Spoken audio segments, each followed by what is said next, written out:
Hey guys, I'm Maggie, aka TheBigLablooski, and today I'm going to be talking about my current favorite horror films available on Netflix. So just a disclaimer, these are movies that are currently available in the US. They may or may not be available in your country.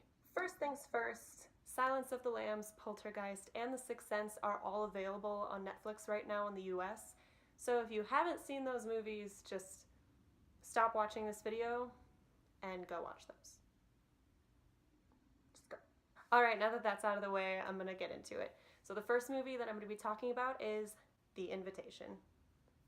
The Invitation is directed by Karen Kusama and stars Logan Marshall Green, Tammy Blanchard, and Michael Huisman. It's about a man named Will and his new girlfriend Kira who attend a dinner party thrown by his ex-wife and her new hubby in the Hollywood Hills. While there, Will becomes suspicious of his ex-wife's motives, and the paranoia increases as we become more and more unsure of who we're supposed to believe. So this movie, I can see it being not everybody's cup of tea. It's definitely mine. It's more of a slow burn psychological horror movie. It's honestly more of a drama than anything else, but it has a lot of haunting elements and some absolutely horrifying things in it. It deals a lot with loss and grief and how that affects people and the different coping mechanisms people will use. The ending left me absolutely speechless. Like, I audibly gasped. Not to say that the ending was totally unpredictable, it was just so well executed. I absolutely loved it. It's beautifully shot and directed, acting is great, all around fabulous movie. I highly recommend it. I love it. I think it's a great movie. And even though I called it a slow burn horror, there wasn't a single moment where I was bored or like, okay, where is this going? Like, it was very well executed and done in such a way that everything was interesting. Like, the characters are super interesting. Their stories are really interesting. It's a great movie. Very well done. So the next movie I'm going to talk about is The Blackcoat's Daughter. This movie is directed by Oz Perkins and stars Emma Roberts, Kiernan Shipka, and Lucy Boynton. It's about two young students at an all-girls boarding school who become stranded when their parents fail to pick them up for winter break, and it becomes quickly clear that they are not alone.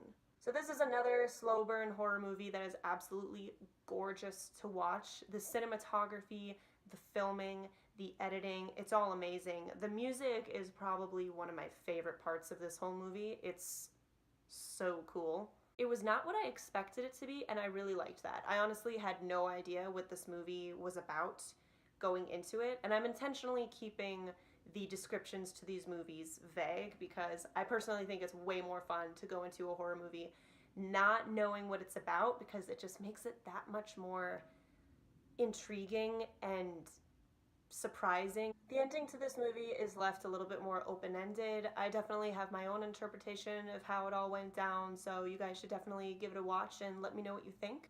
Alright, next movie is The Ritual. This is directed by David Bruckner, and it's based on the novel of the same name by Adam Neville. It's about four friends who embark on a hike through Sweden to honor the memory of their friend who tragically died 6 months earlier. When one of the men injures his knee, they decide to go off trail and take a shortcut through the woods because that's such a good idea, and they find themselves being hunted by an evil presence. I was not expecting to like this movie nearly as much as I did. It is a Netflix original, and I'm kind of hesitant with Netflix originals nowadays, but I thought the story was compelling, incredibly disturbing. There were a number of scenes, one in particular, that just gave me chills. This movie actually gave me some bad dreams a few nights after I watched it, and it's really rare for a movie to give me nightmares. I wouldn't really consider the dreams that I had like full-on nightmares, but they were definitely not fun. So I think that's pretty successful. You know, I think the movie, you know, did a good job. I will say this movie did give away a little bit more than I would have liked, but it didn't bother me that much. I still thought it was a really good movie. Very pleasantly surprised by it. Highly recommend. I think it's great. Alrighty, next movie is The Witch. This movie is directed by Robert Eggers and stars Anya Taylor-Joy, Ralph Ineson, and Kate Dickey. This takes place in 1630 New England and follows a family after they're banished from their Puritan colony over a religious dispute to fend for themselves in the wilderness. When their youngest son mysteriously disappears, fear and paranoia, both based in real and imagined evil sources, take over as they believe a witch from the woods is cursing their family. I can't say enough good things about this movie. The setting, cinematography, the new English language, the accents, it's so good. I wouldn't say this movie is particularly scary, but way more creepy and haunting. Extremely. From the very beginning, you just know this family is in for no good, and it's so fascinating to watch. The story is just really cool. I think it's very original. I've never seen a horror movie quite like this. This is actually one of my favorite movies in general, not just horror films. It's just such a good movie. I've heard people say that this movie is boring and not like scary at all, and I just really wish for those people to watch this movie again because it's such a beautiful film. I guess you could consider this to be more of a slow burn film for sure. It's not like, an action-packed horror film where, people are being slammed up against walls because the witches are after them. It's much more realistic. Like, I could see this actually happening back in the day, or even today, I could totally see this being a true story. The next movie I'm going to be talking about is Hush. This is directed by Mike Flanagan and stars Kate Siegel and John Gallagher Jr. Kate Siegel plays a deaf and mute writer who retreats to a cozy house in the woods to work on her new book. When a masked killer appears at her door and begins to taunt her and wreak havoc, she must use her deafness and muteness to her advantage and attempt to outsmart and fight off the killer. If you are looking for a good, fun, no-brainer thriller, this is a great choice. It doesn't try to be anything more than it is. It's just a fun ride filled with some twists and turns and lots of great suspense. For an intruder movie, this is definitely one of the better ones I've seen. I actually waited a really long time to see it because I just assumed I wasn't gonna like it. I'm kind of over intruder movies for the most part, but this movie was such a pleasant surprise. Like, it does the intruder movie thing a little bit differently. I think it's a lot more unique than most of these types of movies, and it kept me on the edge of my seat like the whole time. I thought it was really fun, and I love Kate Siegel. She's so great. And Mike Flanagan. Alrighty, so these next few movies I'm actually kind of smooshing into one section because they're all made by the same director and have a lot of the same actors in it as well, actually. And these movies that I'm talking about are Murder Party, Blue Ruin, and Green Room. They are all directed by Jeremy Saunier, who's one of my favorites. And I'm going to talk about these in order of release. So first up is Murder Party. This is actually a horror comedy. It's about a man who receives an invitation to a murder party on Halloween night, and it turns out the party is actually a ruse for his own murder by a bunch of crazed artists in an attempt to win some grant money. This movie is fucking hilarious. It's a lower budget film, and I honestly think that adds a lot of charm to the movie. The writing is great. I think the filming was great. It's just so funny. It's rare for me to watch a movie by myself and still laugh out loud, especially multiple times. And I watched this movie by myself. I've seen this movie a lot now, actually, and I laugh my ass off every time. I don't know, I think it's fucking awesome. It's gory, it's bloody, it's kind of ridiculous, it's fun, it's great. It's a murder party. Next is Blue Ruin. This movie is very different from Murder Party. It's about a drifter who finds out the murderer of his parents has been released from prison and decides to enact revenge. When things get out of control, he finds that he may be in over his head. This movie is incredibly intense and heartbreaking. It's violent without being too gratuitous, so it feels very real. Like sometimes when movies are just way over the top and bloody, it's almost funny. That's why I enjoy a lot of over the top gore fest, because I actually find them kind of funny. This movie, it's so real that it's really visceral, and really hard to watch at certain points, you know. And the main character, he's just so good, and you feel for him so much. Like I just wanted to give him a hug throughout this whole movie. I was like, can I just give this poor man a hug? This movie goes in ways you don't expect it to at all. It's very surprising. It's very shocking. It's beautifully made. I love this movie. It's a great movie. I don't know if a lot of people would actually consider this movie and the next movie I'm about to talk about to be horror per se. But it's intense. They're very dark. And pretty horrifying. So I'm putting them on the list.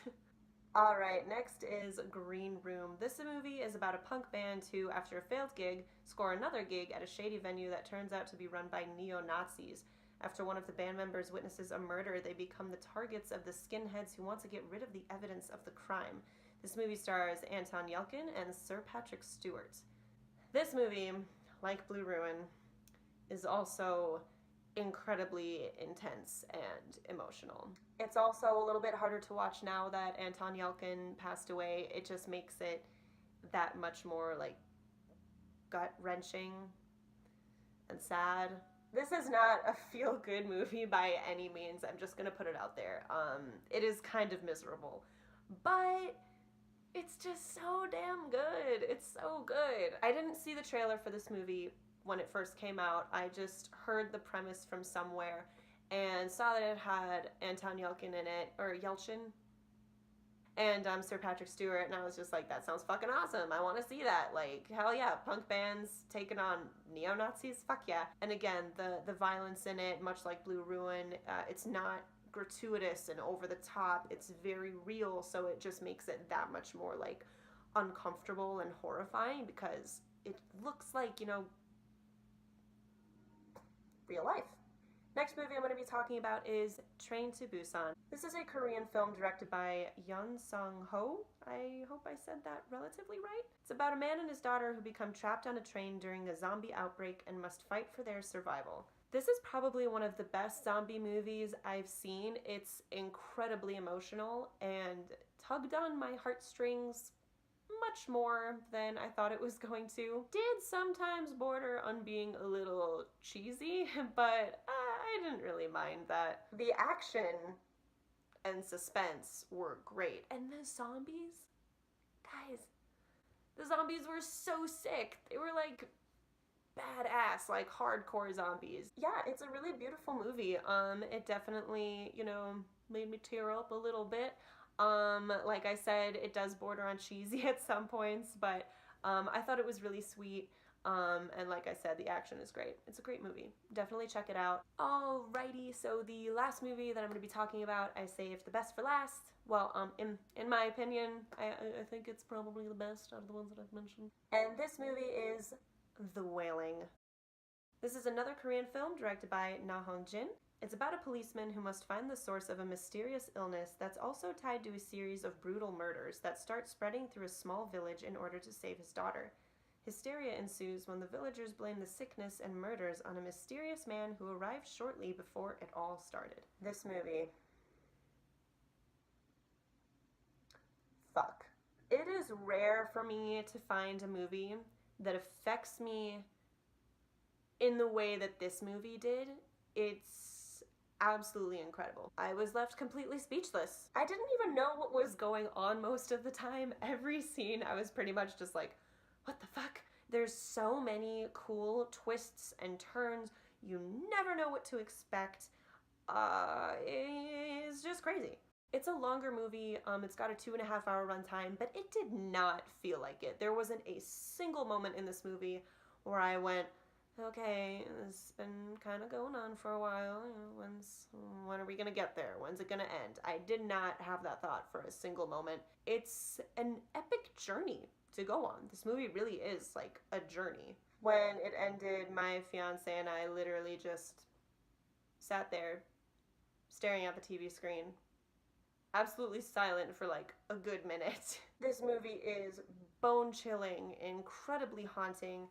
It also has very interesting and heavy religious aspects. So if you're at all familiar with the religions portrayed in this movie, it makes it just all that more disturbing. Alrighty guys, so those were my picks for my favorite horror movies listed on Netflix right now, available to stream in the US. There are a lot of other really great horror movies on Netflix right now. These were just the ones that I wanted to talk about in particular. If there are any other really great ones that you think that I missed, please let me know. Always looking to watch some new good horror movies, or maybe there's some horror movies that I've already seen and I just didn't know they were available. The good thing, but also the unfortunate thing about Netflix is that it's constantly updating. So the movies that I'm talking about right now, they're available right now, but they might not be available tomorrow or while you're watching this video.